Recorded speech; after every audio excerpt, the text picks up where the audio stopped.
My Jag won't start, a phrase that, since the beginning of time, has echoed across the land of Britain on a cold morning.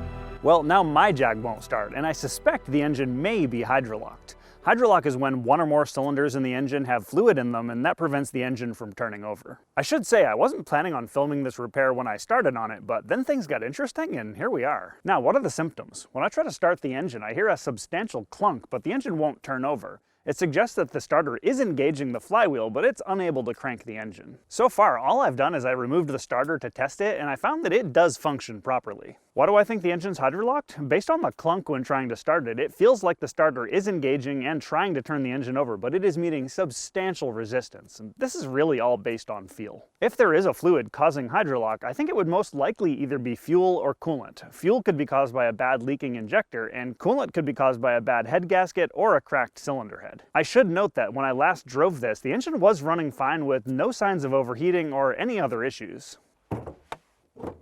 Can you tell this car's been sitting under a tree? Before I drag this thing into the shop, I want to do a few quick tests, and the first is to check the oil. If there was any fluid in the cylinders, by now it would have leaked past the rings and into the crankcase. So we want to check number one, is there any visual contamination? And number two, is the oil level too high? Oil level is right about at the maximum. There's also no visual contamination, so I'd say this test is inconclusive, but it doesn't show anything bad. Test number two, let's take a peek at the coolant level. Ooh, yeah, it's actually quite low. You can see there it indicates where the minimum and maximum level is supposed to be, and the coolant level is way down there, so that's very low. I don't remember there being any coolant leak, but this is definitely a red flag. It's not conclusive, but it's not good either. And then lastly, I just want to get a whiff of what's inside the crankcase just to see if I can smell any fuel. I'm not sure how to do this gracefully on camera, so here we go. I'm not smelling any fuel vapors. So I forgot this engine had these, but I'm eyeing these. These are the charge air coolers. It's an air to water cooler. The supercharger forces air into the engine, but first this cools that air.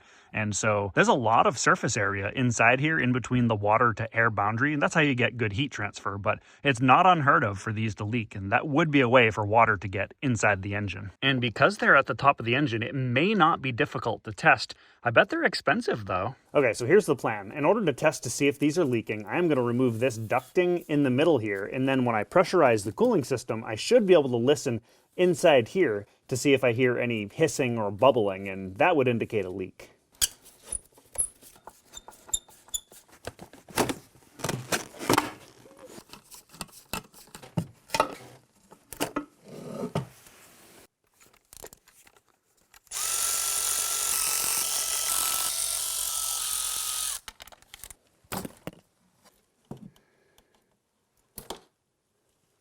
So this is what we're working with here. We got the supercharger right here, and then right in there and also in there. That's where I need to listen for any leaks. All right, we've got the hand pump, and then I have an adapter here for a Jag.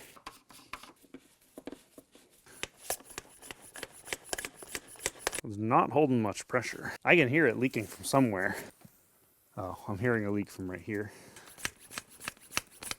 I'll use my mechanic stethoscope to listen for leaks. I pumped it up to over 5 psi, and I don't hear any leaking coming from these. I am leaking, unfortunately, from in between this pump and the adapter. This is what happens when you buy cheaply made stuff in China.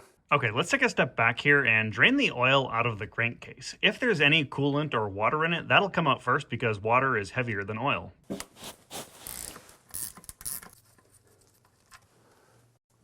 No. It's definitely mostly oil. I'm wondering if I see like a couple drips of something like water, but that's pretty much all oil. Take a look inside this drain plug. You see at the bottom there's some crap in there? Let's see if I can get in here with a pick.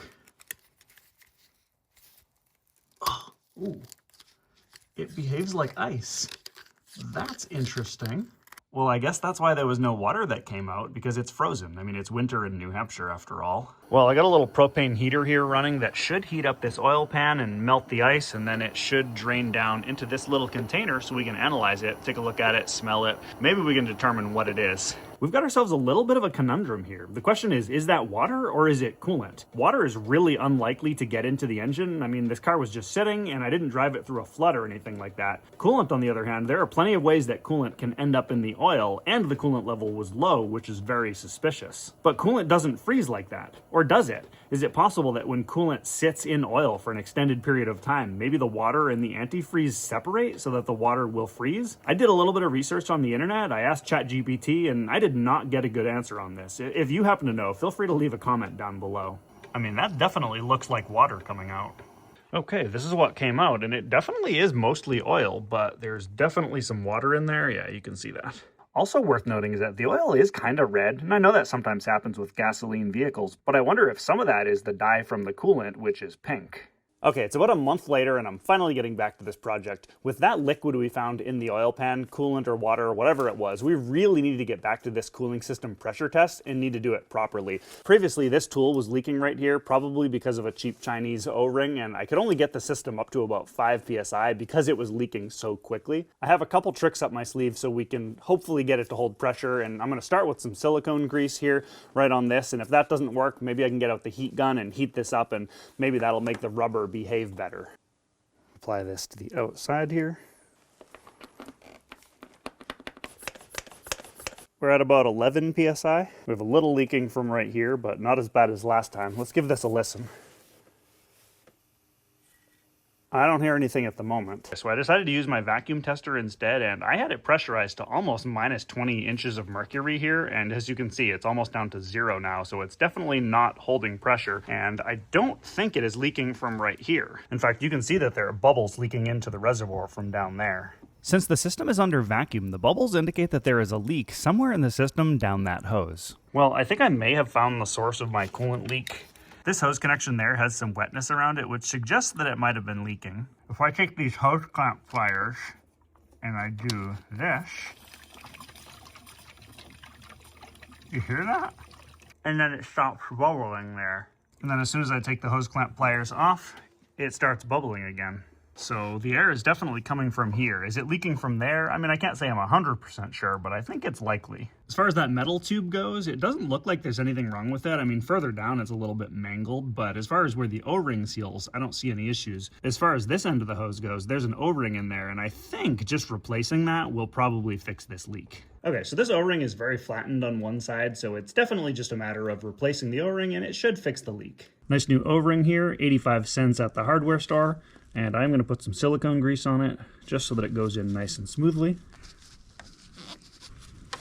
O-ring's in place.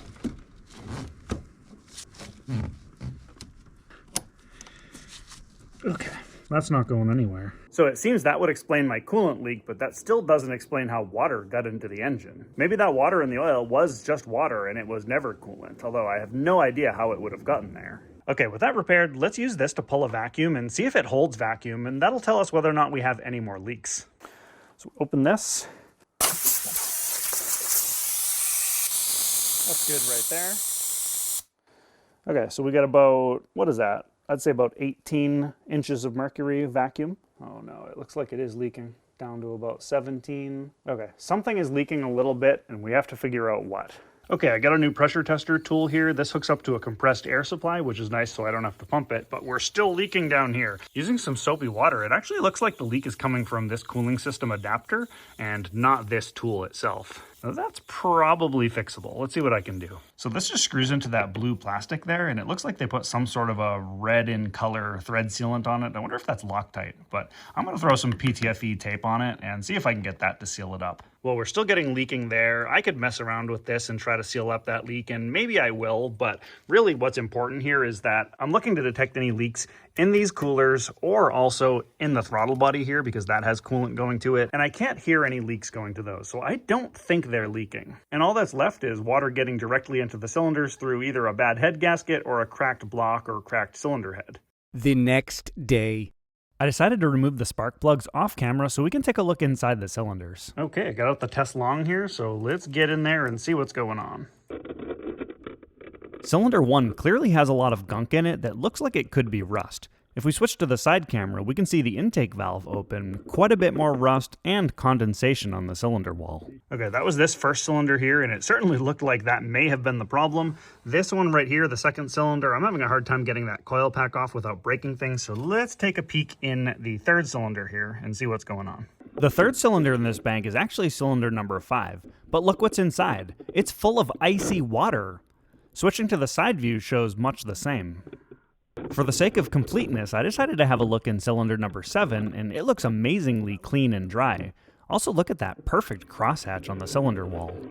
Okay, I've done a bunch of research on the internet, and I figured out that there is actually a very rare but known issue with these engines. So I'm pretty confident at this point that that is water in the engine and not coolant. Basically, this rare issue is when you drive the car under very specific atmospheric conditions. Namely, number one, it has to be very cold outside, well below freezing. We're talking like single digits Fahrenheit. And number two, you have to have high relative humidity. So basically what happens here is the supercharger here is forcing air into the engine as you're driving along, and it heats up the air in the process.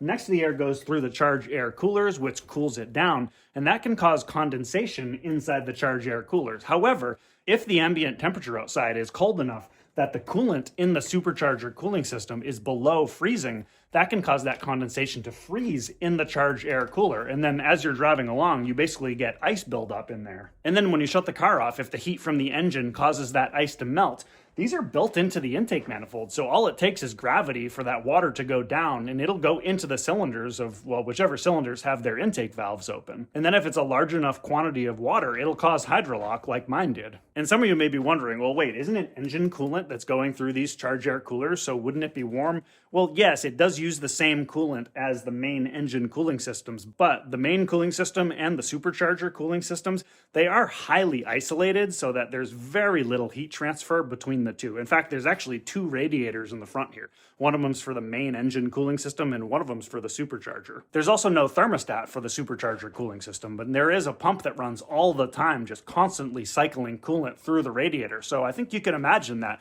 when the ambient temperatures are cold enough, that coolant in the supercharger cooling system could be well below freezing. Okay, so I've got all the intake stuff reassembled on this engine, and I got all the spark plugs out, and luckily that's easy to do on this engine because the fix for this issue is to remove all the spark plugs, and then you crank the engine over, and on the compression stroke, that forces the water out through the spark plug hole. We can't forget to fill this up with oil before I crank it over. Also, I'm going to do an oil change on this after I run it for a little bit, just to make sure if there's any water left in the system, we get it out of there.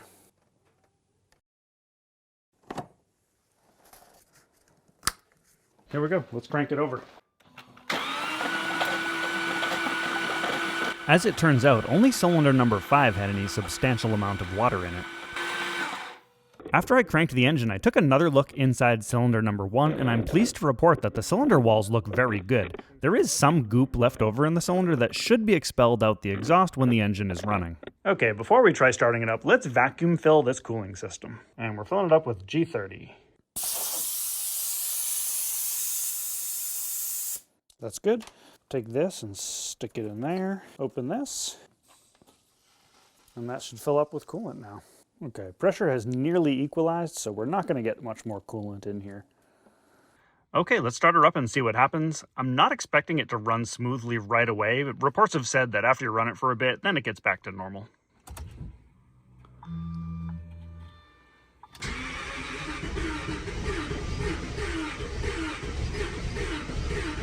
Come on. There might not be enough fuel in the system.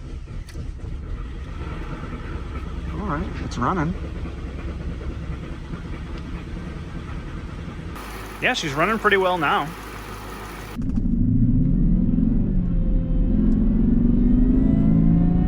Woo-wee! Man, I forgot how fun this thing is to drive. I mean, that V8 rumble and the whine of the supercharger, it just puts a smile on your face.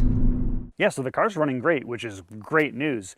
I get a lot of people asking me if they can buy my cars, and the answer to that is typically no. I'm keeping it for myself, but I have too many cars at this point, so if you're interested in buying this, send me a message. It's a 2004 XJR with 140,000 miles, which to me, that's low mileage. Mechanically, I went through this thing completely when I got it like two and a half years ago, and I even did all the fluids and filters. I did a video on this, which if you haven't seen, you should check it out. Cosmetically, it's a driver's car. You know, it's got some dents and scratches. The worst of the scratches is on the rear bumper. As for the interior, the leather is in pretty good condition, but the headliner, not so much. I think that would make a pretty good DIY project, though. The wheels I have on it, I think came off an XJ8. They're in pretty good condition overall, and they have snow tires on them. I also have this set of wheels too. These are the wheels that came on the car. The tires are all seasons, and I would prefer to sell it with both sets of wheels. Anyway, if you're interested in buying this, send me an email and make me an offer. Buy Waldo's car at protonmail.com. I'll put that down in the description. I'll probably get a lot of messages, so please, serious inquiries only, and thank you guys so much for watching.